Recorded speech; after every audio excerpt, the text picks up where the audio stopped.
Happy Friday, my faithful friends. I'm starting something new on the podcast. I'm adding a second episode each week, an episode in which we tie a bit more scripture and reflection to the feature episode of the week. If you recall, the previous episode this week focused on the consequences of people pleasing. Tune in today as we look a bit more at what the Bible has to say about this topic. Welcome to the Grace-Filled Leader Podcast. Do you want better work-life balance? Do you get stuck in patterns of perfectionism and people-pleasing? Have you always been an overachiever, but never really feel good enough, no matter how much outward success you achieve? Hi, I'm Tanya, a wife, mom, leader, Christian life coach, and Jesus lover.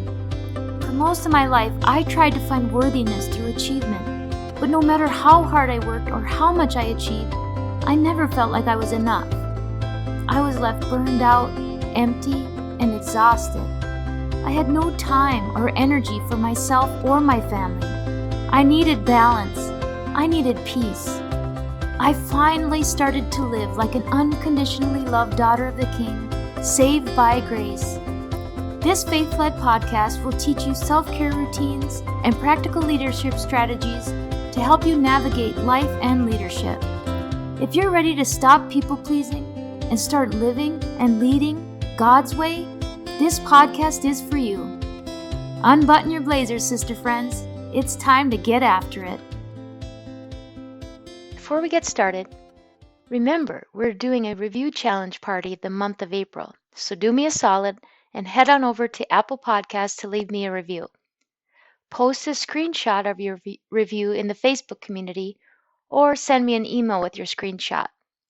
Links to both are in the show notes. By now, most of you have heard me share my own personal struggles with people-pleasing and approval-seeking. It has manifested itself in so many ways throughout my life, as far back as I can remember, and in ways we haven't even talked about yet. It wasn't until I was just exhausted and somewhat crushed under the weight of it that I began to find my way out. And that only came through surrender and the realization that I needed to turn my eyes to the Lord. The Bible very clearly tells us that we ought not seek the approval of man above God. That actually is a form of idolatry. Anything we put before God is an idol. So what does the Bible say about people-pleasing? Well, let's look at Proverbs chapter 29, verse 25. I'm going to read the NIV translation and from the Message. The NIV translation says, "Fear of man will prove to be a snare, but whoever trusts in the Lord is kept safe." And the Message says, "The fear of human opinion disables. Trusting in God protects you from that." Well, how true is that?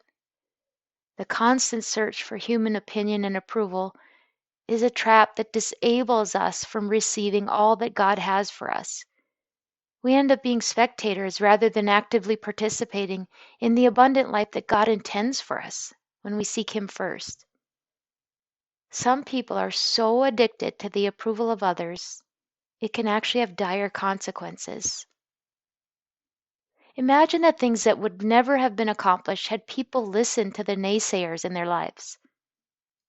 The Wright brothers certainly weren't the experts in the field of avionics, and many thought and said they would never fly, that they would fail. But they had a passion and a purpose, and they did not let the critics stop them. Think about the consequences if Moses, a man who doubted his own qualifications, had not followed the leading of God and had given in to the fears and the doubts expressed by the Israelites. They would have returned to slavery in Egypt rather than pressing on to the Promised Land. Let's look at Galatians chapter 1, verse 10. Now here is a verse that says it plainly. Am I now trying to win the approval of human beings or of God? Or am I trying to please people? If I were still trying to please people, I would not be a servant of Christ. The context of that passage is Paul being very firm in delivering a message. He's gained many enemies in his complete dedication to serving Jesus and spreading his message. Paul is the Bible's possibly greatest champion of the message of salvation by grace, not by works. The Galatian church was being tempted to fall into line with the Judaic teachings that salvation was achieved through the keeping of Jewish law. In other words, salvation through works. Even imprisonment and assassination attempts did not stop Paul from his commitment.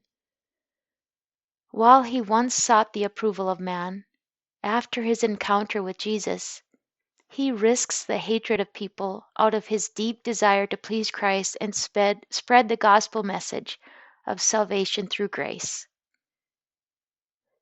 Could then the reverse be said of us? That we are not fully serving Christ when we are trying to win the approval of man? There are so many more scriptural references that support this message. I'm going to leave you with that little tidbit today, folks. The more you put God's opinion first, the more freedom you will feel. So have a faith-filled and grace-filled Friday, my friends. I pray this episode blessed you, spoke to you, or encouraged you in some way. If so, please share it with a friend and head on over to Apple Podcasts to leave me a review. That's the only way for me to know if you're enjoying the show. Nothing blesses me more than to hear from you. Also, come on over to our free Facebook community. This is a great place for us to support one another on our faith and leadership journeys. You can find the link to the group in the show notes or go to gracefilledleader.com/community. If you have questions or content ideas for the show, please send me a message on SpeakPipe or via email. Go to gracefilledleader.com/contact and leave a written or voice recorded message. I would love to know how I can best serve you on the podcast. Now to Him who can do immeasurably more than we can ask or imagine, according to His power that is at work within us. Ephesians 3, verse 20. Until next time, my friends, God bless.